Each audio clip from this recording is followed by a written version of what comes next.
세계 최초로 샴쌍둥이 수술을 성공한 사람은 미국의 벤 카슨 박사입니다. 2016년도 미국 대통령 공화당 대표 경선에도 나왔던 사람인데요. 세계적으로 유명한 이 외과 의사는 실은 아주 불우한 어린 시절을 보냈습니다. 그의 어머니 소냐 카스는 고아로 자랐고 또 초등학교도 졸업하지 못했습니다. 절망 가운데 몇 번이나 죽으려고도 했습니다. 그러다 어느 날 운명같이 그녀는 예수님을 만났고 새로운 삶을 살게 됩니다. 그러나 새 삶이 시작되었지만 여전히 환경은 쉽지 않았습니다. 그녀의 아들 벤 카스는 꼴찌만 하는 아들이었는데요. 11살 되던 때 친구와 말다툼을 하다가 칼로 친구를 찌르게 됩니다. 다행히 친구는 죽지 않았지만 학교에서 그는 살인 미수자로 낙인 찍힙니다. 그래도 어머니는 포기하지 않았습니다. 눈물로 하나님께 기도하며 아들을 위로했습니다. 벤, 너는 공부를 잘할 수 있어. 힘들면 하나님께 기도해라.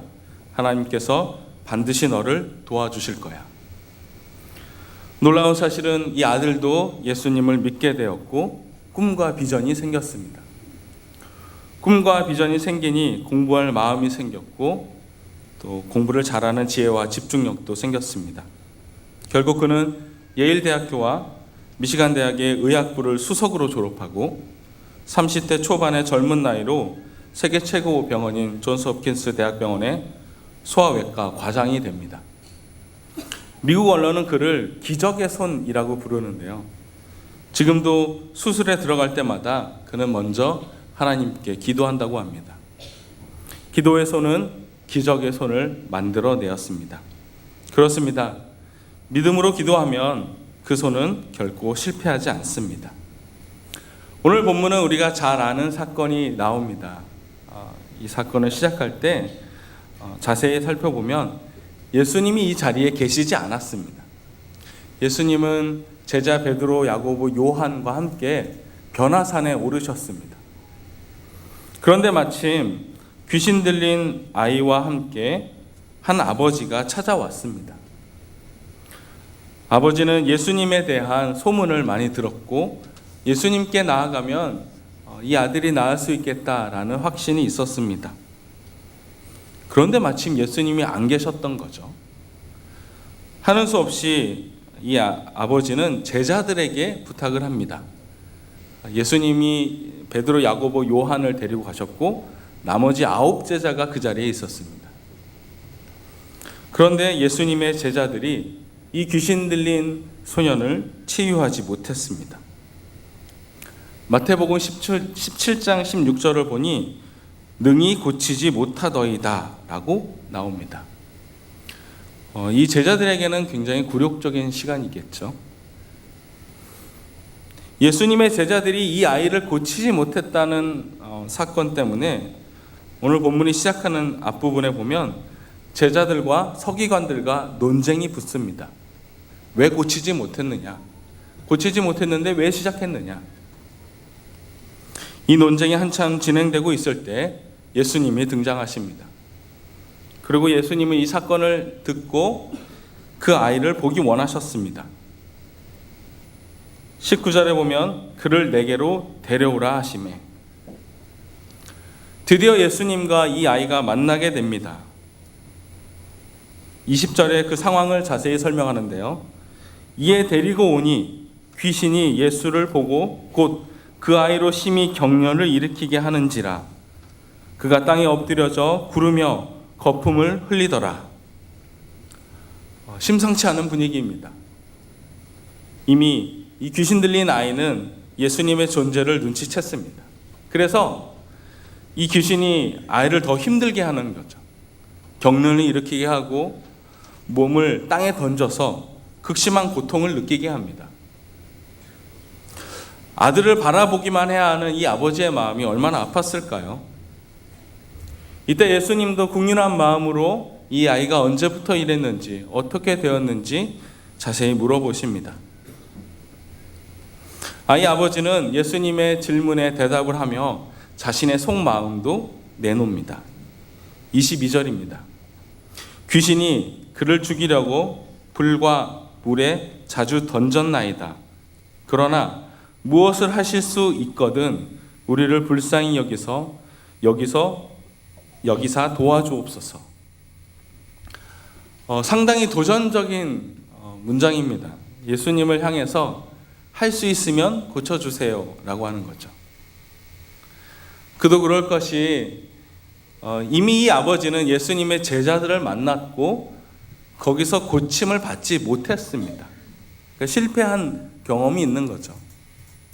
그래서 예수님을 보면서 얘기하는 겁니다. 예수님의 제자들은 못 고쳤는데요, 예수님이 스승이니까 고칠 수 있으면 고쳐주세요.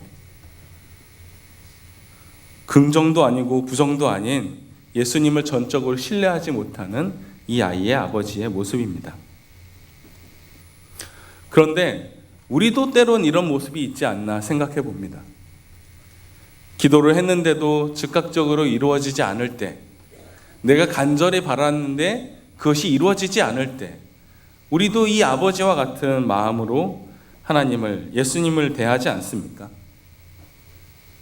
이 믿음 없는 아버지의 반응에 예수님은 23절처럼 대답하십니다. 우리 23절 다 같이 함께 읽겠습니다.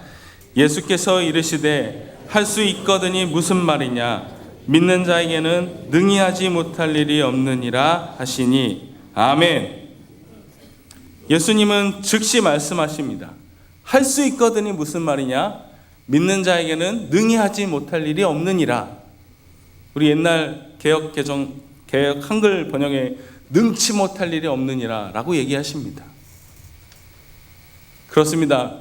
믿음이 있는 자에게는 기적이 있습니다. 믿음이 있는 자에게는 이루지 못할 일이 없습니다.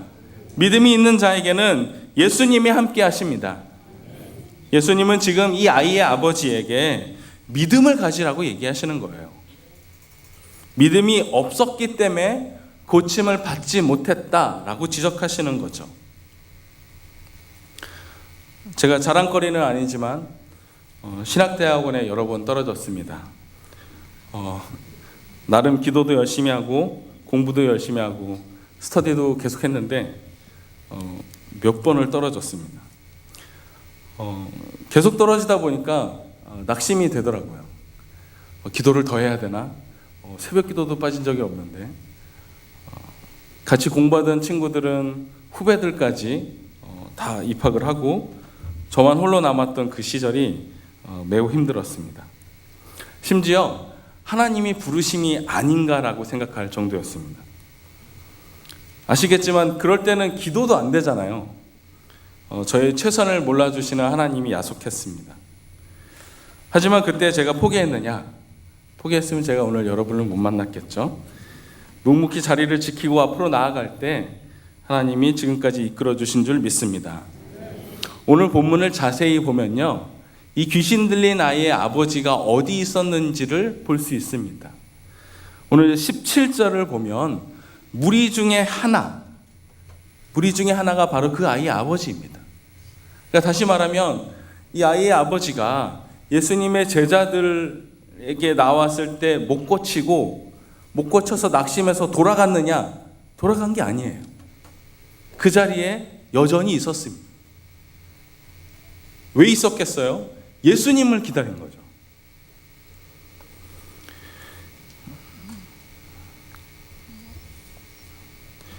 그렇습니다. 예수님을 만나기 위해서 이 아이의 아버지는 끝까지 그 자리를 지킨 것입니다. 목회자로서 대답하기 어려운 질문들이 있습니다. 기도했는데, 나는 신앙생활을 잘했는데 왜 안 되나요? 왜 저에게만 이런 어려움이 있나요? 저도 명쾌한 답을 드리고 싶지만 하나님의 뜻을 다 알지 못하기 때문에 다 드리지 못합니다. 다만 제가 경험한 하나님은 결코 우리를 내버려 두지 않으신다는 겁니다. 저와 여러분, 우리를 향한 하나님의 놀라운 계획이 있은 줄 믿습니다. 릭 웨런 목사님이 쓰신 목적이 이끄는 삶에 보면 이런 내용이 나옵니다. 우리는 우연의 산물이 아닙니다. 우리는 우연히 이 세상에 존재하는 것이 아닙니다. 혹시 여러분의 부모님이 계획하지 않았을지라도 하나님은 우리를 계획하셨습니다. 요한복음 9장 3절에 하나님이 하시는 일을 나타내고자 하심이라 라고 하셨습니다. 저와 여러분을 향한 하나님의 계획이 있은 줄 믿습니다. 하나님이 하시는 일이 우리 가운데 나타낼 줄 믿습니다. 그 계획 아래 예수님은 오늘 이 귀신 들린 아이를 고치셨고, 그 계획 아래 우리가 오늘 살아가는 줄 믿습니다. 만약 이 아이의 아버지가요, 낙심하고 돌아갔다라면, 제자들을 만나서 고치지 못한 사건 때문에 낙심하고 돌아갔다면 예수님을 만나지 못했을 거고 고침을 받지 못했을 겁니다. 하지만 좀 힘들고 어렵고 때로 이해되지 않은 상황이 있다 하더라도 하나님을 믿기에, 예수님을 신뢰하기에 하나님 앞으로 나아가면 우리가 그 기적을 경험할 줄 믿습니다. 자, 이제 중요한 건 이 아이의 아버지의 반응인데요. 24절을 우리가 함께 읽겠습니다. 곧 그 아이의 아버지가 소리질러 이르되 내가 믿나이다. 나의 믿음 없는 것을 도와주소서 하더라. 자, 이 아버지는 예수님께 즉각적으로 나옵니다. 얼마나 급했는지 곧이라고 나오고 심지어 소리를 질렀다고 나옵니다. 오늘 우리 한글 성경에는 번역되어 있지 않는 주요 문장이 하나 있는데요. 이 아이의 아버지가 예수님을 뭐라고 불렀냐면 주여라고 부릅니다. 오늘 본문을 처음부터 보시면 이 아이의 아버지는 예수님을 처음 만났을 때 17절에 보면 선생님이라고 부릅니다. 예수님을 그저 그 지역에 아니면 좋은 어떤 선지자 정도로 생각하고 선생님이라고 칭했던 거죠.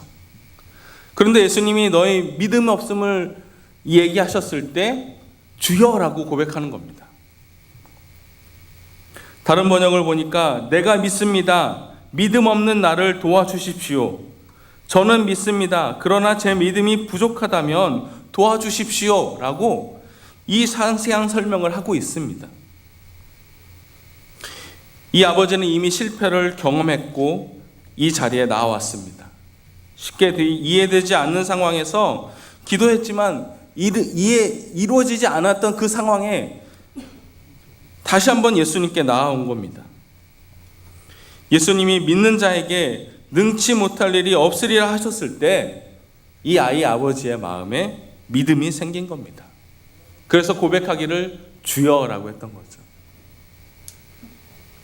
사랑하는 성도 여러분, 믿음은 노력해서 얻어지는 결과물이 아닙니다. 하나님께 나아갈 때 선물로 주시는 것입니다. 하나님께 나아간다는 것이 무엇일까요? 하나님의 말씀을 듣고 하나님과 기도하며 교제하는 것 아니겠습니까? 하나님과 아무런 관계도 없는 사람에게 어떻게 믿음이 생기겠습니까?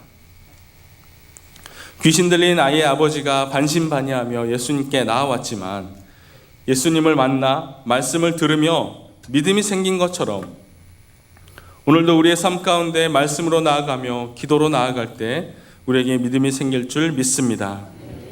25절 이후에 보면 예수님은 그 귀신을 쫓아내셨고 그 아이에게 이제 평안이 생겼습니다. 이제 마지막인데요. 이제 사람들이 돌아간 이후에 28절에 보면 예수님의 제자들이 예수님께 질문을 합니다. 왜 저희는 귀신을 쫓아내지 못하였습니까? 왜냐하면 누가복음 6장에 보면 이미 예수님이 제자들을 향해서 귀신을 쫓을 능력을 주셨습니다. 그래서 심지어 그 제자들은 귀신을 쫓아내는 이적을 베풀었습니다. 다시 말하면 예수님의 제자들이 이전에는 귀신을 쫓아냈는데 오늘은 왜 쫓아내지 못했는지를 예수님께 묻고 있는 겁니다. 이에 대한 예수님의 대답은 29절입니다. 우리 29절을 함께 읽어보겠습니다. 이르시되 기도 외에 다른 것으로는 이런 종류가 나갈 수 없느니라 하시니라. 아멘. 공동번역에 보면 기도하지 않고서는 그런 것을 쫓아낼 수 없다라고 나옵니다. 그렇습니다. 기도하지 않으면 예수님의 12제자도 기적을 베푸지 못한다는 겁니다. 기도하지 않으면 이전에 귀신을 쫓아냈던 능력이 있다 할지라도, 그런 경험을 했던 사람일지라 할지라도 이루어지지 않는다라는 겁니다. 내가 과거에 어떤 믿음으로 살았고 어떤 직분을 맡았던 것이 중요한 것이 아닙니다. 바로 지금, 오늘 내가 하나님과의 어떤 관계를 맺고 있느냐가 중요하다는 것입니다. 거기에 키워드는 바로 기도이죠. 하나님과의 대화가 우리에게 너무도 귀한 줄 믿습니다. 마태복음 7장 7절에 구하라 그리하면 너희에게 주실 것이요 찾으라 그리하면 찾아낼 것이요 문을 두드리라 그리하면 너희에게 열릴 것이니, 요한복음 15장 7절 너희가 내 안에 거하고 내 말이 너희 안에 거하면 무엇이든지 원하는 대로 구하라 그리하면 이루리라. 예수님께서 이미 선포하셨습니다. 기도하면, 믿음으로 구하면 하나님께서 이루신다는 겁니다. 사랑하는 성도 여러분, 우리가 하나님의 뜻을 구하고 하나님이 기적을 간구하면 하나님께서 기적을 베풀어 주실 줄 믿습니다. 오늘 본문의 평행 본문인 마태복음 17장에 보면 예수님께서 이렇게 얘기하십니다. 마태복음 17장 20절 이르시되 너희 믿음이 작은 까닭이니라 진실로 너희에게 이르노니 만일 너희에게 믿음이 겨자씨 한 알만큼만 있어도 이 산을 명하여 여기서 저기로 옮겨지리라 하면 옮겨질 것이요 또 너희가 못할 것이 없으리라. 아멘. 예수님이 제자들에게 하신 말씀, 너희에게 겨자씨 한 알만큼만, 아주 조그만, 겨자씨가 굉장히 조그마거든요. 이 겨자씨 한 알만큼만의 믿음만 있어도 이 산을 저 산으로 옮길 능력이 있다는 겁니다. 기도하지 않던 제자들에게는 믿음이 부족할 수밖에 없었습니다. 하나님과의 관계가 바로 쌓이지 못한 자들에게는 기적이 일어나지 않기 때문입니다. 바라기는 우리 모든 성도님들이 기도하시며 하나님과의 관계를 쌓고 그 안에서 하나님의 뜻을 구하는 자가 되기를 바랍니다. 우리를 위해 십자가 지신 예수 그리스도의 보혈을 의지하여 우리 안에 기적이 일어날 줄 믿습니다. 말씀을 맺겠습니다. 5만 번의 기도 응답을 받은 조지 밀러 목사님이 가장 많은 시간을 들여한 기도 제목이 있습니다. 그것은 자기가 어렸을 때부터 같이 삶을 나눴던 5명의 친구의 구원 문제였습니다. 밀러는 5명의 친구를 위해 계속 기도했고 그 와중에 한두 명씩 믿기 시작했습니다. 그런데 끝까지 안 믿는 친구가 2사람이 있었습니다. 밀러는 이 2 친구를 위해서 얼마나 기도했는지 모릅니다. 무려 52년간 그 2 친구의 구원을 위해 기도했습니다. 그런데 그 2 친구가 믿지 않았어요. 이제 노년이 되어서 병석에 누워있게 된 밀러가 인생의 마지막이라고 생각하고 설교를 하고 그 자리에 친구를 초대합니다. 하나님의 은혜로 그 한 친구가 하나님께로 돌아왔습니다. 그러나 나머지 한 친구는 믿지 않았습니다. 밀러는 세상을 떠났고 그 후에 그때까지 안 믿고 있던 한 친구가 밀러의 죽음을 듣게 되었습니다. 그런데 특별히 그가 밀러가 자기를 위해서 52년간이나 기도했다는 사실을 그때 비로소 알게 됩니다. 그리고 밀러가 죽은 그 해, 그 소식을 들은 친구가 예수님을 믿게 되었습니다. 후에 이 친구가 영국 땅을 순회하면서 이런 간증을 했습니다. 밀러 목사의 기도는 다 응답되었습니다. 그리고 저는 그 최후의 응답입니다. 당신의 모든 기도도 다 응답됩니다. 기도하며 하나님께 나아갈 때 하나님이 기적을 베풀어 주십니다. 혹시 당장 이루어지지 않는다고 해서 포기하지 말길 바랍니다. 하나님께서 우리의 기도를 들어주시고 하나님의 계획에 맞게 잘 이루어 주실 줄 믿습니다. 귀신 들린 아이의 아버지가 예수님의 말씀을 듣고 주여 라고 고백했던 것처럼 우리의 마음을 다해 예수님을 간절히 찾는 삶 되기를 바랍니다. 영국의 영적 부흥을 이끌었던 윌리엄 켈리가 이렇게 말했습니다. 하나님으로부터 위대한 일을 기대하라. 하나님을 위해 위대한 일을 시도하라. 하나님으로부터 올 위대한 일을 기대하며 기도하고 기다리며 위대한 일을 시도하는 우리 모든 성도님들 되시기를 축원합니다. 말씀을 생각하며 우리 함께 찬양하기 원합니다.